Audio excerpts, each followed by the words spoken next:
¿Qué tal? ¿Cómo están? Muy buenas tardes. Bueno, hoy un poquito más tarde de lo tradicional. Normalmente comenzamos a las 6:30, pero en esta oportunidad, con todos los tacos que se forman en estos controles sanitarios que son normales, a pesar de que uno salga a las 5 de la tarde, igual llega a una hora más tarde de lo que uno espera. Y por ello, nuestra invitada tenía ese conflicto que se encontraba, estaba todo el rato avisándonos, voy camino, voy llegando, pero afortunadamente llegó y ya está con nosotros, así que vamos a conversar con ella de los temas que tenemos programados en el día de hoy. Pero antes de saludarla a ella, tenemos que saludar a nuestro consejero Manuel Millones, que la esperó atento, estoicamente ahí esperando, dijo, yo quiero conversar con nuestra invitada porque el tema de hoy es muy importante. Saludamos a nuestro consejero Manuel Millones. Así es, Marco. Buenas tardes. Saludo a la Ceremi también. Por cierto, que el tema es interesante, un tema de contingencia, y era uno de los temas que nos interesaba abordar, especialmente con la Ceremi, que tiene experiencia. Ella ha liderado la agenda de género del gobierno de la región, y por eso va a ser una conversación muy interesante para nuestro televidente. Claro que sí, tal como lo dice Manuel Millones, es una invitada muy importante para nosotros en el día de hoy, en un momento en que nuestro país está sido consumados, 66 han sido frustrados. Nuestra región ha sufrido en los últimos días el tema del caso de Ámbar, que fue algo trágico, algo muy lamentable, pero por eso queremos hablar de estos temas tan importantes de conversar ante la sociedad, y lo vamos a hacer justamente con Valestina Stagno, que es nuestra Ceremi de la mujer y que nos va a estar acompañando en el día de hoy. Ceremi, bienvenida. Hola Marco, hola Manuel, muy buenas tardes. Bueno, las explicaciones ya están dadas, pero como bien dicen ustedes, tenemos que poner estos temas sobre la mesa, tenemos que conversar hoy día sobre la situación regional, la situación nacional, y ojalá que podamos llegar hoy día no solo a muchas mujeres que estén viviendo violencia, sino que a toda la comunidad para avanzar en este compromiso de tolerancia cero a la violencia contra la mujer. Bueno, le cedo la primera pregunta a nuestro consejero Manuel Millones, o entro a preguntar yo en esta oportunidad, Manuel.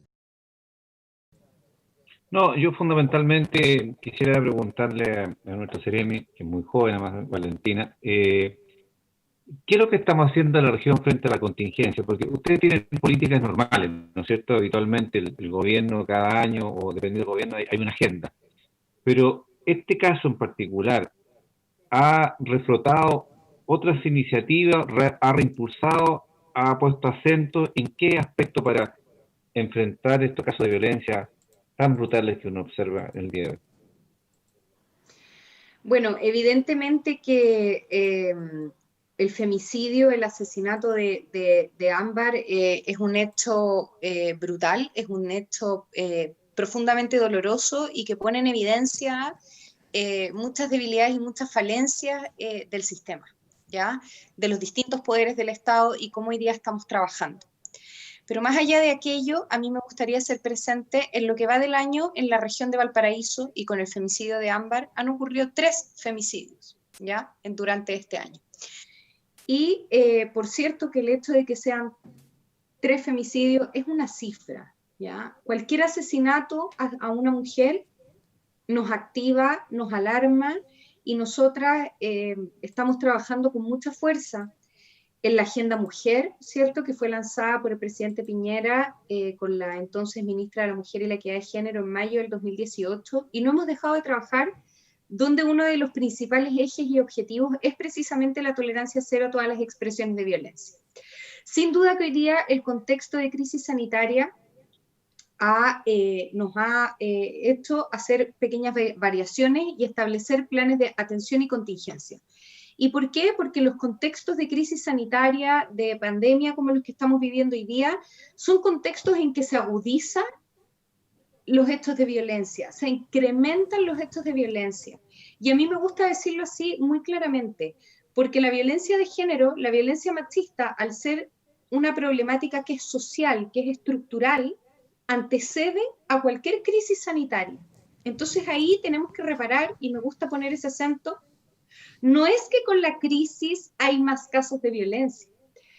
Posiblemente en este contexto de crisis sanitaria, donde hay que tener cuarentena, donde hay que tener convivencia forzada para muchas mujeres con sus agresores, se agudizan situaciones de violencia que ya estaban instaladas o naturalizadas en la relación. Y producto de que las mujeres están más tiempo en casa con quienes son sus agresores, los agresores tienen más posibilidades de controlar, y eso es una forma de ejercer violencia, por ejemplo, psicológica. Y las mujeres, por otro lado, tienen un poco más disminuidas sus posibilidades de acercarse a los canales para recibir atención, orientación o interrumpir un hecho de violencia.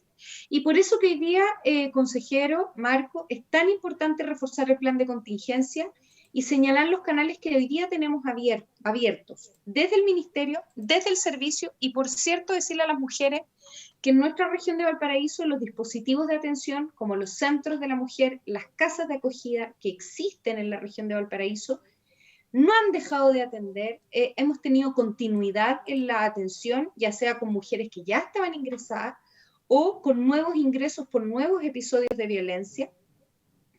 Hemos fortalecido, obviamente, esta atención, mejorando las vías, los canales, con mucha más eficiencia e inmediatez. Hemos trabajado muy coordinadamente con las instituciones, reforzando la importancia de que hoy día la violencia intrafamiliar, el llamado por violencia, es prioritario. Y así, distintos medios y formas para que las mujeres puedan recibir orientación, por ejemplo, en el teléfono 1455, que es un teléfono de orientación sobre qué es la violencia, los tipos de violencia que hay, qué hacer, dónde denunciar. Hemos implementado también iniciativas que son silenciosas, y esto cobra mucho sentido porque ustedes comprenderán que de pronto para una mujer sobreviviente de violencia, llamar por teléfono con el agresor al lado es algo que es prácticamente imposible. De hecho, lo vimos, perdona, Valentina, disculpa que te interrumpa, de hecho lo vimos de una mujer que recurrió a pedir una pizza para poder lograr el contacto con Carabineros y que logró Carabineros entender que ella estaba pidiendo ayuda. Ese caso, Marco, y qué bueno que tú lo comentas, porque es un caso que es tremendamente emblemático y yo lo encuentro simbólico desde muchos puntos de vista. En primer lugar, porque al escuchar esa grabación, que todas las chilenas y chilenos tuvimos la posibilidad de escucharlo, podemos empatizar, para quienes no están lo suficientemente sensibilizados con la problemática, la angustia de una mujer que tiene que llamar para pedir ayuda inmediata. Y entre medio de esa angustia, cómo ella logra transmitir el mensaje a través de la pizza, porque claramente está el agresor al lado, y por otro lado, cómo la contraparte, que era la SENCO de Carabineros finalmente, logra hacer esta lectura. Entonces hoy día nosotros también reforzamos lo importante que es cuando una recibe un llamado, y quizás nosotras no somos de las instituciones hoy día de Carabineros, Policía e Investigaciones, pero sí podemos ser vecinas, somos funcionarias, somos personas naturales, somos seres humanos. Si el día de mañana me toca que mi vecina quizás me golpea la puerta tratando de expresarme un mensaje, también eso me refuerza el cómo yo hoy día tengo que escuchar, la empatía que hoy día tengo que tener frente a una posible situación de violencia que puede estar ocurriendo en mi entorno, en días en que hoy día estamos mucho más tiempo en casa. Entonces yo no puedo ignorar simplemente un hecho de violencia, porque los vecinos también pueden salvar una vida, y esto yo se lo puedo decir con evidencia. O sea, nosotras hemos tenido durante esta pandemia, obviamente que no voy a entrar al detalle porque por cierto que no corresponde, pero durante esta pandemia nosotras hemos tenido situaciones en que han sido los vecinos que se han constituido como una red primaria y han interrumpido un hecho de violencia que podría haber sido un femicidio consumado. Así de importante es no ignorar la violencia contra las mujeres, no cuestionar relatos de una mujer. Mira, justamente con lo que tú dices, hay un tema que es sumamente llamativo en este último tiempo. La mayoría de las personas piensan que estos hechos de violencia de género se producen en las familias, no sé, en edad promedio de 55 o 60 años, pero en este último tiempo se ha visto que el promedio de edad de las víctimas está entre los 19 y 35 años de edad. Es una generación actual de hoy mucho más violenta, de donde tiene mayor impacto, donde ya tiene un mayor contacto físico, donde hay una agresión y una respuesta, y es una generación que hoy en día no se mete tanto con los vecinos. ¿A qué se debe este fenómeno? ¿Ustedes tienen algún estudio de por qué se ha producido esto en una generación tan juvenil, de los 19 años a 35 años, tomando en cuenta que ya en el 2019 tuvimos 46 femicidios y nuestra región ya suma 2 hasta la fecha?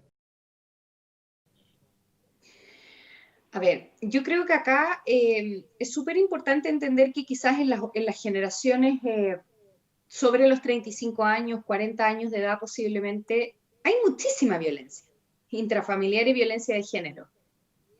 Pero lo que ocurre es que hoy día las nuevas generaciones lo tienen mucho más instalado en los discursos públicos. Hoy día las nuevas generaciones tienen muchas más herramientas para informarse, saber qué es la violencia, dónde la denuncio, y también poder pararse de un lugar que diga ni una menos y ni una menos. O sea, hoy día nosotras estamos viendo cómo la violencia de género literalmente se ha tomado los discursos y los debates públicos. Si ustedes piensan, hace 5 años atrás aproximadamente era irrisorio, por decir de alguna manera, la posibilidad de que se pudiera sancionar el acoso sexual callejero. Y muchas veces se nos tildaba a las mujeres como exageradas, como que era un piropo, estaba naturalizado. Pero resulta que hoy día, cuando luego de un arduo trabajo del Observatorio de Género, se logra llegar con este proyecto de ley al Congreso, se transforma en ley de la República, tú ves que hay una votación que es unánime y transversal, te puedes dar cuenta que hoy día las nuevas generaciones hay más sensibilidad. No es que haya más violencia, la violencia siempre ha existido, pero hoy día se está desnaturalizando con más fuerza. Hoy día está presente en los debates públicos. Hoy día tenemos que hacer el ejercicio de pensar que porque existe ley Gabriela, la Fiscalía pudo formalizar al imputado por el asesinato de Ámbar como violación con femicidio. Porque hay una ley que nace y surge a propósito de un hecho de violencia entre expololos. Entonces vemos como cada vez este concepto, que era muy reduccionista de la violencia, porque circunscribía la violencia intrafamiliar a las relaciones de pareja, de expareja, hoy día se ha ampliado. Y hay un proyecto de ley que es el proyecto de ley que va a tipificar la violencia integral y va a profundizar muchísimo más los tipos de violencia. Y vamos a tener un concepto muy amplio de la violencia de género. Se va a empezar a hablar de otros tipos de violencia que hoy día quizás no se habla tanto, como la violencia simbólica, por ejemplo. Entonces pienso, Marco y Manuel, que las nuevas generaciones digo yo, pero bueno, yo todavía estoy antes de los 35, así Todos que somos puedo decir jóvenes todavía. estamos. Todos somos jóvenes todavía. Todos aquí estamos más empapadas y empapados de lo que es la violencia de género, de sus consecuencias. Tenemos mucha más libertad para hablarlo. Yo de hecho me he encontrado en escenarios familiares que de repente una dice cosas y suena un poco fuerte. Y tú, chuta, y dicen, muchas veces incluso familiares de repente que son un poco mayores y te dicen yo esto lo digo mucho en conversatorios con mujeres, pero incluso te dicen con cierta melancolía, si yo hubiese nacido en tus tiempos, si yo fuera de tu generación, mi vida sería súper distinta. Y eso es fuertísimo de escuchar, es muy fuerte. Entonces yo no lo atribuiría a que las nuevas generaciones están más agresivas. Yo creo que la violencia de género está presente en la idiosincrasia de Chile. Está presente la violencia machista y la hemos perpetuado a lo largo de los años. Se transmite con la educación. Tenemos que hacer esfuerzos mucho mayores todavía para levantar una educación no sexista, una educación sin sesgo de género. Ayer, por ejemplo, que fue el Día de la Niña y el Niño, era una oportunidad tremenda para mandar estos mensajes. Queremos una educación sin sesgo de género. Queremos despojarnos de los roles y los estereotipos de género. Queremos visualizar que las mujeres hoy día podemos estar en todas las áreas y que no tenemos roles que se circunscriben exclusivamente a lo reproductivo, que también estamos en las partes productivas. Pero Ahora, ¿cuál es el tema ahí? Y como para cerrar esta pequeña reflexión, es que las condiciones tienen que ser las mismas, porque ¿qué es lo que pasa todavía en mi generación? Y yo por cierto, que incluso lo escucho de amigas, que todavía hay una reflexión como que tengo que decidir si le doy, por ejemplo, a mi continuidad a mi carrera académica, por ponerles un ejemplo, a mi pega, o tengo hijos.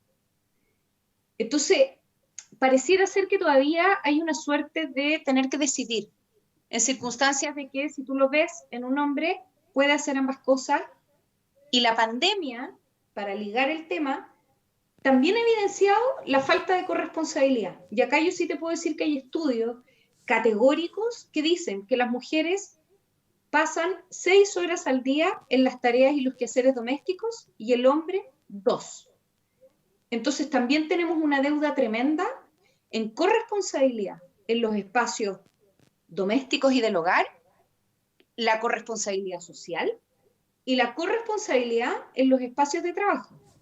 Y comprender que hoy día para las mujeres que tienen un trabajo remunerado, porque el trabajo doméstico es un trabajo no remunerado, la pandemia también ha acrecentado y ha impactado negativamente y ha evidenciado la falta de corresponsabilidad. Y sí, ahí también tenemos brecha. pero Sí. Mire, yo quería hacer una Valentina, pero consulta. quería preguntarte, a ver, Manuel primero. Marco, no, Marco, no, solamente en lo siguiente. Yo creo que efectivamente hay cambios importantes que se han realizado en términos de esta legislación, pero no podemos establecer todo lo que resuelve una ley. Todo, cada vez que ocurre un hecho, aparecen parlamentarios creativos y sacamos leyes con nombre de las víctimas, ¿no? Bueno, esos son cambios culturales, tú lo acabas de decir, es una parte de nuestra idiosincrasia. ¿Y qué se está haciendo en ese cambio de fondo? Es un cambio estructural, que es el tema de un cambio de cultura. Lo digo porque desde los primeros, cuando se comienza a tener mayor visibilidad de estos actos de violencia, hasta ahora hemos escuchado y hemos planteado distintas iniciativas de ley que surgen, reitero, cada vez que ocurre una víctima a un parlamentario, porque en esa ley el juez aplicó hasta donde decía la ley, porque como el juez tiene espacio para el criterio, como no estaba normado, no pudo aplicar tal o cual determinación. ¿Dónde está el cambio de la transformación cultural del punto del resto? Eso por un lado. Y lo segundo, usted lo señalaba recién sobre el tema de que sigue funcionando igual la red. ¿Cuántas casas de acogida tenemos en la región? ¿Cuántos son los hechos denunciados de violencia en que esa mujer tiene que huir del hogar? Para entender un poco el contexto de la región frente a esta violencia que obliga a que la mujer tenga que concurrir a una residencia o de casa de acogida para tener un apoyo y una red de protección. Sí. Bueno, a la primera pregunta, por cierto que una ley nunca va a reemplazar el cambio cultural, porque el cambio es cultural. Podemos tener un sistema penal infalible y los femicidios van a seguir ocurriendo en la medida de que existan relaciones de poder, relaciones asimétricas, en la medida de que existan hombres violentos que se sienten en el derecho de quitarle la vida a una mujer y despojarla de todos sus derechos fundamentales. Y eso es cultural. Desde ahí trabajamos muchísimo en el área de prevención. Es más, el CERNAMEG, que finalmente es el servicio, ¿cierto? Tiene toda una línea de prevención. Tenemos encargadas de prevención territoriales y se hace un trabajo importante en ese sentido. Respecto a los dispositivos de atención, consejero, para que usted los conozca, en este momento en nuestra región hay 3 casas de acogida y hay una 4ª en implementación. Tenemos un centro de atención de víctimas de delitos sexuales. Hay 3 en Chile y uno de ellos está alojado acá en la región de Valparaíso. Y tenemos 14 centros de la mujer. Este año inauguramos el último, que fue en la comuna de Limache. Pero acá a mí me gustaría transmitir claramente que muchas veces se piensa o se levantan los discursos que una casa de acogida podría resolver el problema de fondo. Pero acá es súper importante también tener presente la autonomía de las mujeres. Es decir, es muy doloroso que frente a un hecho de violencia, donde hay un agresor, hay una mujer sobreviviente, quien debe salir de la casa común es la mujer sobreviviente. Quien debe cambiar su vida es la mujer sobreviviente. Es decir, el peso recae sobre la mujer. No estamos poniendo el juicio en el agresor, que es el único responsable de la situación de violencia. Y muchas mujeres prefieren resguardarse en su red primaria, por ejemplo, una familia, amigas, etcétera, antes que ingresar a un dispositivo como es una casa de acogida. Es muy fuerte, porque además de ser una mujer sobreviviente de violencia, con todo el daño emocional y la vulnerabilidad que aquello implica, además tienen que cambiar su forma de vida, su espacio de vida, ingresan con hijas e hijos, y eso genera un impacto. Entonces son dispositivos, residencias temporales para proteger y resguardar la integridad física de mujeres que son potentes, porque no se sabe dónde están, son absolutamente confidenciales y permite garantizar y resguardar esa protección. De todas maneras que sí. Pero esa es la realidad cuando una conversa con las mujeres sobrevivientes, te empiezan a contar sus relatos, su sentir, su vulnerabilidad. En cuanto a la situación de denuncias, las denuncias, incluso al principio de la pandemia, y la misma Fiscalía lo señaló, hubo una contracción, una baja en las denuncias, cerca de un 17%. Pero por otro lado aumentaron los llamados al teléfono del Ministerio, que es el 1455, y aumentaron en un 200% en nuestra región. Y eso ha seguido. De hecho, por ejemplo, el uso de el WhatsApp Mujer a nivel nacional también ha tenido mucha actividad, ha sido muy dinámico, se han recibido muchas consultas. La iniciativa Mascarilla 19, hay mujeres que se han acercado a la farmacia, o sea, se están ocupando estos distintos canales.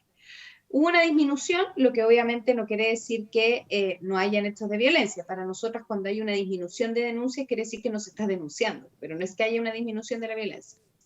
Pero ahora las denuncias se están haciendo, bueno, sistemáticamente nosotras tomamos conocimiento de hechos de violencia, lo que nos permite activarnos, ¿cierto?, como red y poder hacer las derivaciones a las mujeres, pero principalmente a los centros de la mujer que están alojados en distintas comunas de la región, donde a las mujeres se les entrega una atención que es psicosocial y jurídica, porque entendemos obviamente que el proceso reparatorio es integral, mira la atención psicológica reparatoria y por cierto también que la representación judicial en el evento de existir alguna causa judicializada o que la mujer quisiera también judicializar. Nosotras trabajamos en una mesa acá en la región que es una mesa donde trabajamos todos los hechos de violencia extrema, participan distintas instituciones y todas hemos podido un poco problematizar lo mismo y en el mismo sentido. O sea, hoy día se están buscando los medios para obtener mucha información de orientación y se están realizando más sistemáticamente las denuncias. Por eso que también es tan importante llegar con estos medios, llegar con la información, y se implementan iniciativas en terreno como la de la mascarilla, ahora vamos a hacer otra con las cajas vecinas, y estar comunicando y informando constantemente, pero sin duda que la respuesta, y aunque suene como desde la utopía, pero tenemos que tener la convicción más profunda que lo único que nos va a permitir erradicar la violencia de género es un cambio de paradigma, absoluto, absoluto, que Sí. puede ir acompañado de un sistema legislativo mucho más sancionatorio, por cierto que sí. Que se pueden mejorar los dispositivos de atención, por cierto que sí. Todo es un conjunto, Pero todo. Valentina, tú que eres abogada, aquí hay un punto que es el que en la piedra de tope en todas estas denuncias que la gente quiere hacer entre los hechos de violencia que se ven afectados. Hay que decirlo también, si bien es cierto, usted es la Seremi de la mujer, pero hoy en día se ve por ambos lados la violencia. Pero cuando se pide ayuda de repente a las fuerzas policiales o cuando se pide a los juzgados que haya alguna orden de alejamiento, esto no es supervisado y son muchos los femicidios que han llegado a un mal término producto de que no hubo un seguimiento más allá de una orden de decir que dice un juez o dictamina un juez, oiga, ¿sabe qué? 100 metros, aléjese de la víctima y eso es todo, pero no hay una fiscalización enseguida. Y eso lo hemos visto en variados casos que ha acontecido y que terminan muy mal en la historia policial y social de nuestro país. ¿Qué se puede hacer ante ello? Bueno, hoy día y de hecho desde el Ministerio de Justicia sale el proyecto de ley del monitoreo telemático, que es una muy buena alternativa para poder hacer seguimiento al cumplimiento de las medidas cautelares telemáticamente. Eh, Eso por una parte. Nosotras entendemos que hoy día los tribunales, cuando decretan las prohibiciones de acercamiento, tenemos que reforzar muchísimo el seguimiento. En general las instituciones hacen los seguimientos, pero un femicidio, claro, ocurre en menos de un segundo.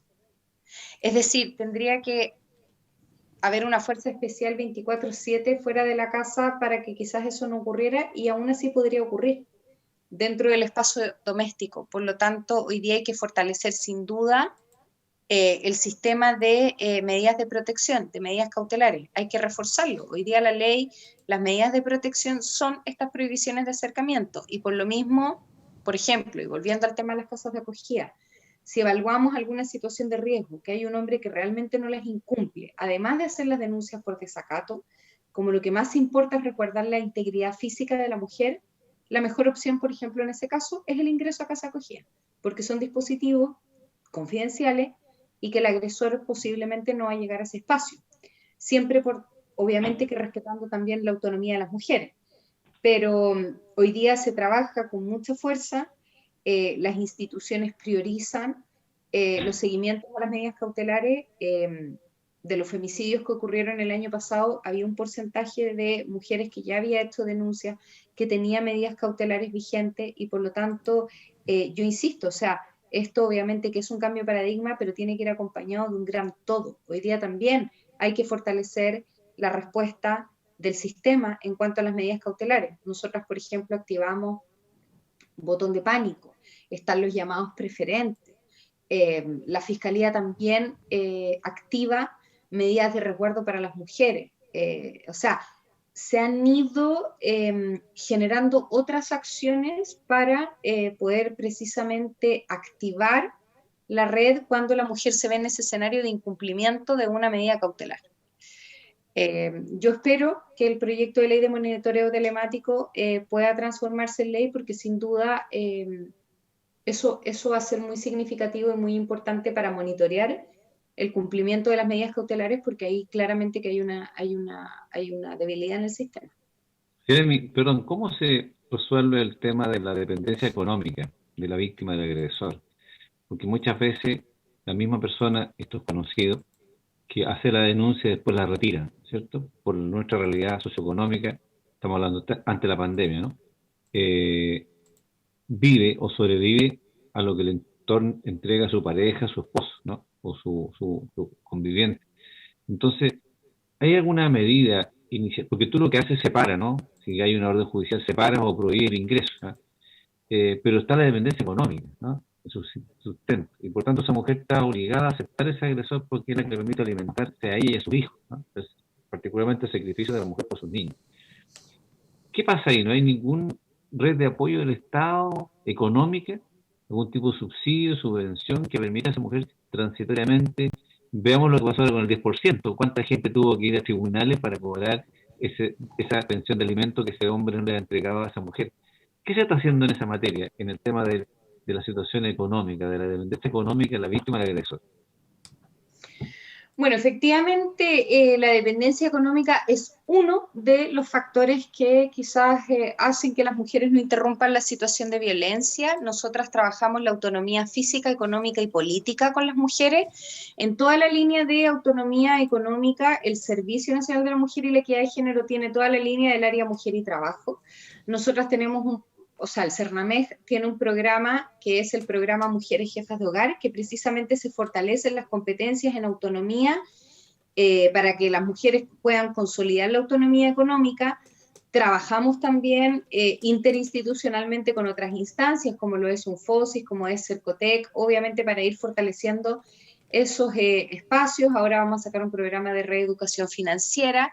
También señalar que cuando se inicia un proceso por violencia psicológica, por violencia económica ante los tribunales de familia, no solamente las mujeres pueden pedir la cautelar de prohibición de acercamiento, sino que también como medida cautelar se solicita la pensión de alimentos. Sabemos que en Chile también hay un porcentaje muy alto de hombres que no pagan la pensión de alimentos y muchas veces lo instrumentalizan para seguir violentando a las mujeres y como bien usted decía, es lo que hemos visto a propósito de la retención del 10%, en una región donde han habido más de 40.000 solicitudes para que la retención se impute al pago de la deuda por pensión de alimentos. Así es que señalar que hoy día estamos trabajando fuertemente con el área Mujer y Trabajo y este programa Mujeres Jefas de Hogar no solamente le entrega competencias a las mujeres, sino que también se busca con alianzas estratégicas en nuestros espacios poder insertarlas en la economía, se realizan ferias, se potencia la comercialización de productos. En épocas de pandemia, por ejemplo, lo que antes nosotras lográbamos hacer que se comercializara, por ejemplo, en ferias, hoy día lo estamos haciendo por catálogos digitales, hemos tenido ahí bastantes aliados estratégicos, hoy día se están haciendo muchísimos cursos también de digitalización. Las mujeres hoy día, muchas mujeres tienen muchas brechas también en cuanto a educación digital y por lo tanto les ha costado mucho más reinventarse en tiempos que todo pareciera ser tecnología. Entonces hoy día también estamos capacitando en ese sentido, con Sense haciendo más capacitaciones, promoviendo, hoy día hay un bonito trabajo entre el Ministerio de la Mujer y la Equidad de Género y la Cámara Chilena de la Construcción. De hecho, el viernes estuve visitando a mujeres que están en el rubro de la construcción. Hoy día que se viene, hay un plan de reactivación económica. Nosotras esperamos que a través de la construcción también pudiera emplearse por ejemplo, a muchísimas mujeres en este rubro y estamos trabajando también distintos ministerios para que las mujeres se puedan capacitar también en estas áreas. Entonces, hay un trabajo para fortalecer la autonomía económica de las mujeres, por cierto que sí, pero mucho de eso también parte por la educación del oficio para después poder insertarse realmente en un empleo que le permita sostenerse económicamente. Perdón, Es, Marco, Seremi, es, ¿no sería posible, o si no se ha analizado, porque claro, nuestra realidad, pensemos que en nuestra región tenemos 700.000 hogares, perdón, familias en situación de vulnerable, ¿no? Es el dato oficial que entrega la Seremía de Desarrollo Social. Y cuando tú te empiezas, que esto a pesar que es transversal, ¿no? La violencia, no es de un segmento o de un estrato determinado. Pero vuelvo al tema económico, la dependencia. Porque usted conoce, Seremi, que el sistema judicial es lento, ¿eh? Y no oportuno, ¿eh? Y toda la estructura se da cuenta, los hechos de violencia o femicidio constatan que falló un juez, falló la notificación, alguien falló de que no hizo la protección adecuada. Entonces, cuando volvemos al tema de la dependencia económica, no se ha estudiado de que el Estado, constatada el hecho de la denuncia, o constatado las lesiones, o constatado científicamente o técnicamente o administrativamente que una mujer fue vulnerada o violentada, ¿ya? Se puede producir de inmediato una suerte de subsidio del Estado mientras el Estado cobra a ese agresor, pareja, esposo, lo que corresponde en materia de subsistencia económica, porque lo otro es bastante largo y deja a esa mujer en una indefensión económica, tiene que vivir, ir a los tribunales. No se ha analizado la suerte que el Estado pueda subsidiar en ese periodo de tiempo mientras se produce la incautación o de ese agresor en términos vía tribunal. ¿No hay una iniciativa de ese tipo? ¿O cómo opera en otras partes del mundo alguna iniciativa que permita proteger económicamente a esa mujer?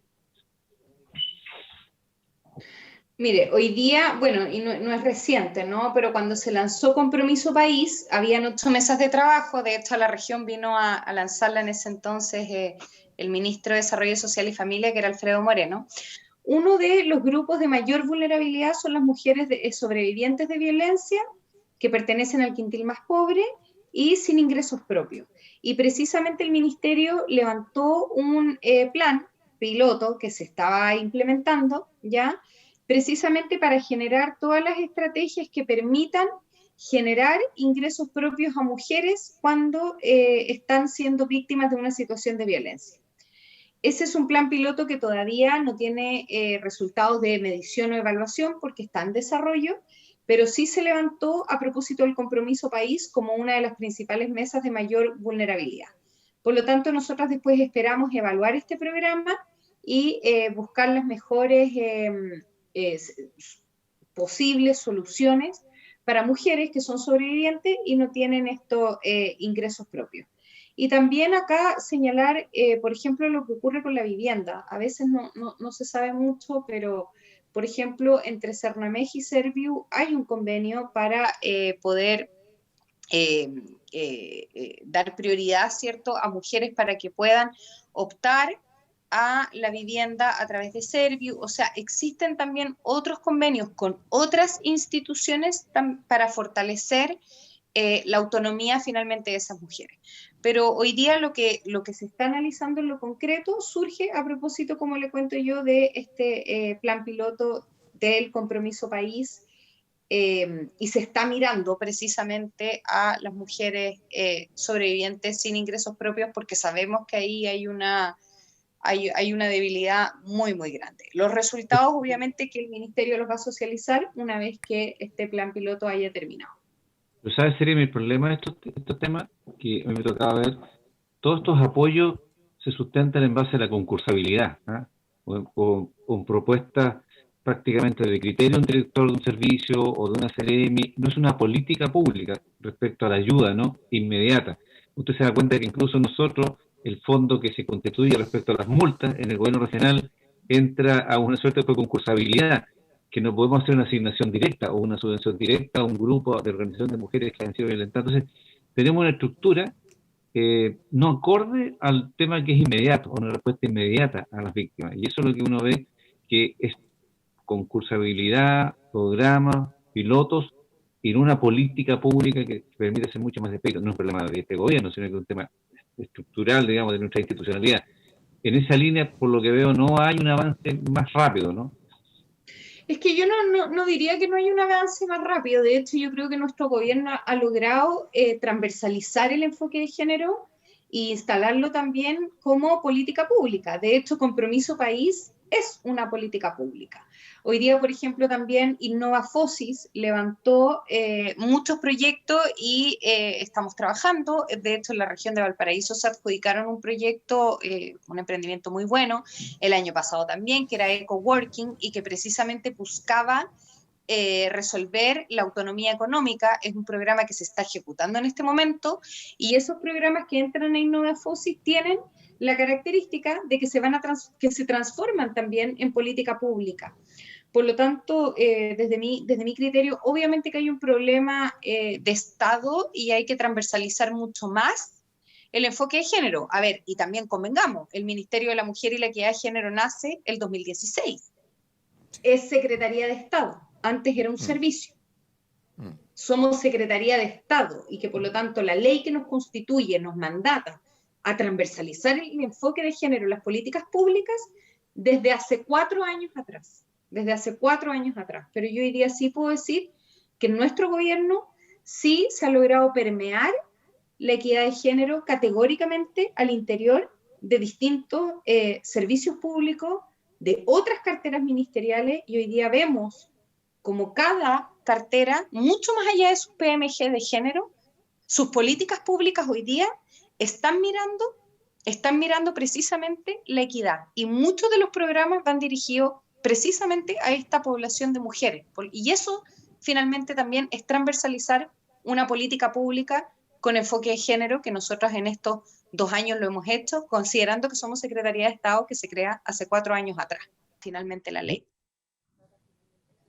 Valentina, yo quiero insistir en un tema que a mí me llama poderosamente la atención base de las estadísticas que existen en los últimos años, y es la cercanía a la juventud del aumento de la violencia de género que se ha vivido. Tenemos 2 leyes, la 20.480, que denuncia y cataloga que es un esposo el conviviente el que causa la pérdida de la vida de una mujer, excluyendo de una u otra forma lo que podría ser el pololeo.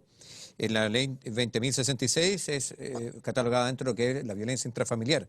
Pero reitero, los últimos casos que hemos visto, vemos jóvenes como de 19, 20, 21 años, 25 años, que son objetos de violencia intrafamiliar, donde los papás intervienen, donde la familia interviene para ayudarla, y ella sale corriendo, levanta la denuncia y dice, no, yo no quiero. ¿Cómo podemos manejar esto? ¿Hay este nuevo teléfono que ustedes han incorporado recientemente, que está recién inaugurado, que es el 1455, que está a disposición de la comunidad? Eh, ¿Los vecinos, los familiares pueden recurrir a este teléfono para poder denunciar? ¿Hay alguna forma de ayudar? Porque hay veces que la víctima se convierte como en el mal de Estocolmo, en realidad, que se acostumbra a ser maltratada, golpeada y lo normaliza.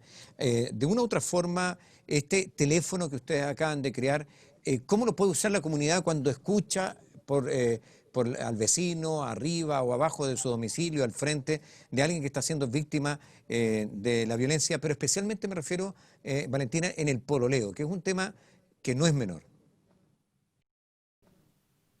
Sí, igual Marco, a mí me gustaría precisar algunas cosas. Nosotros no acabamos de lanzar el teléfono 1455. El teléfono 1455 lleva operativo muchísimo tiempo, más de un año incluso. Antes era un número que tenía un carrier 600, 400, 8000, y de hecho lo que nosotras hicimos en este gobierno fue simplificar el número para simplificar la marcación, y está operativo hace bastante tiempo. Respecto también de lo que tú mencionas de la violencia en el pololeo, yo creo que lo que yo decía antes es súper significativa hoy día la ley Gabriela, porque la ley Gabriela lo que hace es precisamente sancionar la violencia en el pololeo. Es la puerta de entrada para que hoy día la violencia en el pololeo también sea considerada violencia de género. Porque con esa ley reduccionista 20.066, que todo lo circunscribe a las relaciones de convivencia y de matrimonio, la violencia en el pololeo quedaba excluida. Pero hoy día sí se sanciona la violencia en el pololeo a través de ley Gabriela. Se sanciona un femicidio como femicidio, no íntimo, cuando no existe precisamente esta relación. Por lo tanto, hoy día estamos ampliando la normativa para sancionar las situaciones de violencia en el pololeo.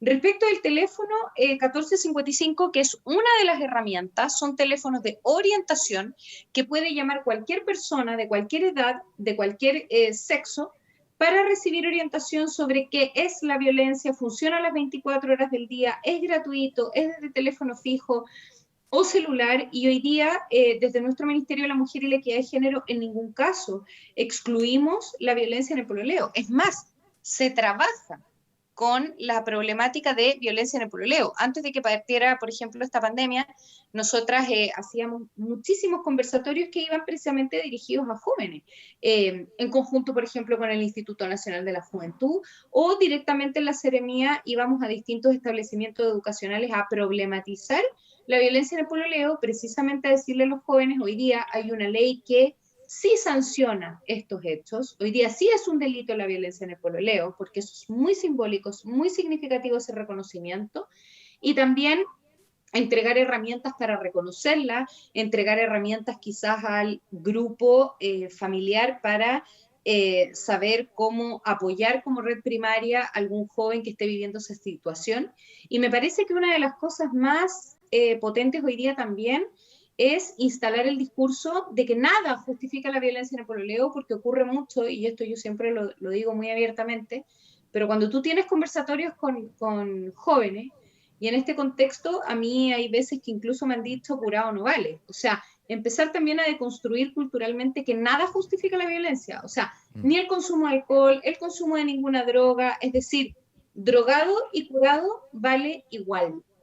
Entonces, en ese sentido, nosotros hemos trabajado fuertemente la violencia en el pololeo. Hoy día también trabajamos mucho con los espacios universitarios. Nosotros firmamos un convenio con el CRUB, etcétera, y hemos trabajado mucho con las universidades para problematizar también lo que ocurre en estas relaciones de violencia en el pololeo. Pero yo insisto, es tremendamente significativo y realmente se abre el camino con hoy día la sanción de los hechos de violencia en el pololeo. Eso ha sido muy positivo, y por lo mismo que este proyecto de ley que levantaron algunas parlamentarias, nuestro Ministerio de la Mujer y la Equidad de Género le dio el carácter de suma urgencia para su tramitación. Seremi, una pregunta. ¿Qué se está haciendo? ¿Qué se está haciendo con los agresores? ¿Se está reinsertando? ¿Se está trabajando? Porque claro, podrá terminar ese vínculo afectivo con una pareja, ¿cierto? Pero la persona tiene un grado de una patología asociada a la violencia, ¿no? Y va a cambiar de pareja y va a incurrir lo mismo. ¿Se está trabajando ¿cuántos centros hay para rehabilitación de los agresores? Sí, igual Al ahí margen de la pena, a ¿no? a mí me gustaría como también precisar, no es una patología, porque si nosotras entendemos que la violencia de género es una construcción social, estructural, no podemos patologizar la violencia. Y de hecho eso incluso podría casi que terminar en una causal de inimputabilidad. Entonces, lo que sí tiene Ah, el CERNAMEJ imputable, es exacto. un programa que se llama Centro de Hombres por una Vida Sin Violencia, y son centros que se trabaja con aquellos hombres que han agredido a mujeres, con hombres agresores, pero ojo, se trabaja sobre la base de la reeducación, es decir, no existe la mirada de la patología, porque nosotras tenemos la convicción profunda que la violencia de género es cultural y por lo tanto para erradicarla tiene que haber una reeducación.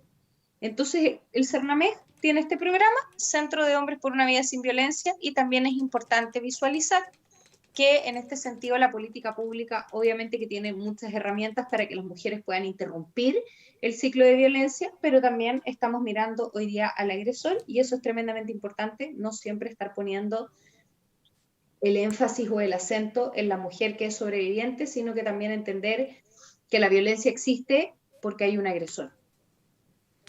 Claramente Pero ahí nosotros fallamos, parece, tenemos ¿no? que lamentar dentro de lo que es el pololeo en nuestro país o las relaciones muy juveniles, el caso de Nicolás Cepeda, que fue extraditado a Japón, o sea, perdón, a Francia, por el caso de la desaparición de su pareja pololea japonesa, o también el caso de Antonia Barra, que fue hasta el momento y que se está investigando si fue forzada a no a tener ser abusada por bajo el consumo de drogas. Son dos casos que son emblemáticos que han dado a través del mundo, han dejado la imagen de Chile bastante mal parada con el actuar de los hombres frente al abuso hacia las mujeres. Son sumamente emblemáticos y han estado en la palestra de aquello. Así que es sumamente importante Mar- tener en cuenta que la igualdad de género no solamente va por la parte laboral, económica, de tener igualdad en todo, sino también en el respeto y en sus derechos como mujer. Valentina, estamos ya prácticamente llegando al término de nuestro programa. Me gustaría Déjame- entregarte la palabra para que pudieras hacer tu observación o tu comentario en relación a los hechos acaecidos en nuestra región en este último tiempo y qué consejo le darías a las mujeres que están escuchando este espacio de que se atrevan a denunciar o a encontrarse más cercano con la ayuda para poder enfrentar este tipo de ataques de violencia, tanto familiar como de pareja o incluso en el poroleo. Bueno, yo en realidad agradecer obviamente este espacio que nos permite reflexionar. Hoy día señalar que en la región de Valparaíso, como yo decía, a lo que va del año han ocurrido 3 femicidios, todos los asesinatos de mujeres en manos de quienes son sus agresores. Nos duele muchísimo, son todas situaciones deleznables que quitan, ¿cierto?, el derecho humano por esencia, que es el derecho a la vida. Hoy día, más que decirle a las mujeres que se atrevan, me parece que es más prudente quizá señalar que hoy día hay formas para hacer denuncias. No solamente las mujeres sobrevivientes de violencia, sino que también hoy día toda la comunidad. Yo insisto, tiene que ser un compromiso ético y personal, avanzar con convicción y con decisión en erradicar la violencia. Hoy día todas y todos nos tenemos que hacer responsables de visualizarlo.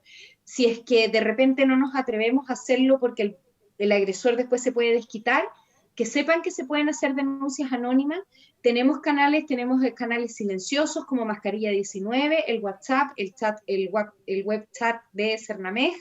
Tenemos el teléfono de orientación que es el 1455. Tenemos hoy día los dispositivos de CERNAMEJ que están todos funcionando. Aun cuando estamos en esta situación de pandemia, se hacen seguimientos a los casos. Tenemos hoy día un trabajo arduo, profundo, intenso y que yo he hecho en esta región particularmente con las gobernadoras y gobernadores de fortalecer también la respuesta institucional. Hoy día tenemos también un sistema legislativo que nos ha permitido visualizar mucho más la violencia de género, pero mi mensaje es que todas y todos estamos llamados a trabajar por el cambio. Es decir, esto no es solamente algo que nos compete a nosotras como Ministerio de la Mujer y la Equidad de Género. Y precisamente si hablamos de transversalizar el enfoque de género en el Estado, con mayor razón tenemos que hacernos cargo. El Estado somos todos. El Estado no son solamente los ministerios. El Estado somos las personas, el Estado somos un país. Y desde el Estado tenemos que avanzar con esta convicción y rechazar todos los hechos de violencia, empatizar con las mujeres sobrevivientes y nunca cuestionar el relato de una mujer que sobrevive a una situación de violencia. Pienso que ese es un poco más mi mensaje. Manuel Millones. No, Marco, mira, yo quería preguntarle a Seremi algo, pero mira, quisiera saber, Seremi, o me queda como una inquietud, del punto de vista de los agresores, que ustedes los intervienen, ¿no? A través de todo del servicio, estos talleres, estas jornadas. ¿Cuánto es la tasa de reincidencia de estos agresores que han pasado por esos talleres? Eso por primer lado. Y segundo, usted mismo señalaba que las denuncias en términos de pandemia habían subido como un 200%. Bueno, ¿cuánto de esos 200% ha tenido la cobertura de la red del Estado, digamos? En el sentido de esas denuncias telefónicas, ¿no? ¿Cómo ha estado el Estado? ¿Qué porcentaje hemos cubierto, hemos atendido, hemos abordado? No, ahí yo quiero precisar, yo no dije que las denuncias aumentaron en un 200%. Los llamados al teléfono de orientación 1455 en nuestra región aumentó. Y esas no son denuncias, son llamados para recibir orientación. Y en esas orientaciones los profesionales que atienden han activado la red. Y en cuanto a la reincidencia de hombres que han pasado por sus procesos en el Centro de Hombres por una Vida Sin Violencia, que obviamente no es todo el universo de agresores, porque aquí, como hay que reeducar y se trata mucho de hacer una terapia de intervención psicológica, debemos contar con la voluntad de ese hombre de efectivamente querer reeducarse en su conducta. La tasa de reincidencia no es alta. Son procesos generalmente exitosos de aquel hombre que pasa por el Centro de Hombres por una Vida Sin Violencia, pero no son todos los hombres que tienen procesos vigentes como agresores en causas sobre violencia intrafamiliar. Cuando se reconducen a hacer estas intervenciones, el hombre tiene que consentir el querer ingresar a este centro de hombres, porque son terapias de la reeducación, y para eso siempre se va a necesitar la voluntad. Es como asistir al psicólogo, finalmente. ¿No es parte de una acción de la sanción penal? ¿No es parte de la acción ante el tribunal que los obliga a esta reeducación? El tribunal lo que hace es decretar como medida que ingresa al Centro de Hombres por una Vida Sin Violencia, pero obviamente que las profesionales en este contexto hacen la evaluación, y si es que el hombre manifiesta la voluntad de efectivamente ingresar y querer reeducarse, se ingresa. De lo contrario, los tribunales lo que hacen es mandarlos, por ejemplo, a una terapia en el CESFAM. Y eso sí tiene el carácter de obligatorio, y en un plazo de tiempo el tribunal le pide seguimiento a estos consultorios o lo que sea, para que se manden informes de que esta persona agresora efectivamente cumplió con esta intervención psicológica. ¿Y en ambos casos hay baja reincidencia? ¿En ambas, entre comillas, terapias? Todo lo que manejo es lo que ocurre con los centros de hombres por una vida sin violencia, que son dispositivos del servicio. Y en ese caso se logra exitosamente los procesos de reeducación, no obstante que siempre puede haber una reincidencia. Es parte también del ciclo de la violencia. Bien. Ya estamos, como les decíamos, terminando este bloque. Hemos tenido con nosotros en el día de hoy Valentina, quiero agradecerte la compañía que haya estado junto a nosotros en el día de hoy. Por cierto, agradecer tu paciencia, de querer apurarte lo más posible para estar con nosotros. Sé que los controles sanitarios son sumamente complejos cumplirlos, las filas son enormes, así que quiero agradecerte de verdad que nos hayas dedicado el tiempo para hablar de este tema tan importante. Tan importante. Sí, a ustedes, Marco. Bueno, queda en evidencia que en la región de Valparaíso los controles sanitarios están funcionando bastante bien, así que me disculpo nuevamente por haber llegado tarde, pero lo importante es que pudimos sostener esta conversación y haber problematizado algo tan relevante como es la violencia de género. Claro que sí. Y también quiero agradecer a Manuel Millones por su compañía en el día de hoy, como siempre, un gran colaborador de este programa, entregando información importante, haciendo las consultas pertinentes de todo lo que a él, como consejero regional, le importa tocar.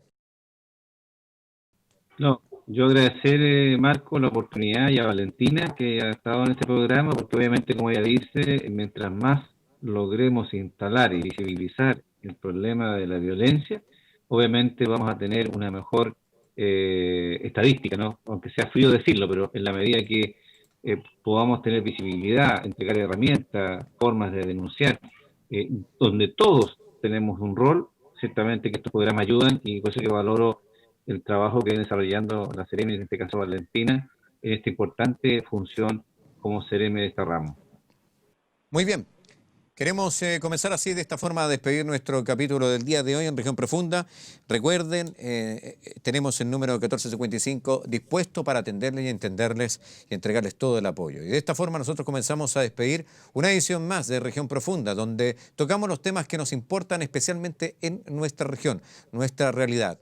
Antes de despedirnos, la sexta región de nuestro país se dispara por largo, más que la región de Santiago o que la de Viña de la quinta región, con mayor índices de femicidios en nuestro país.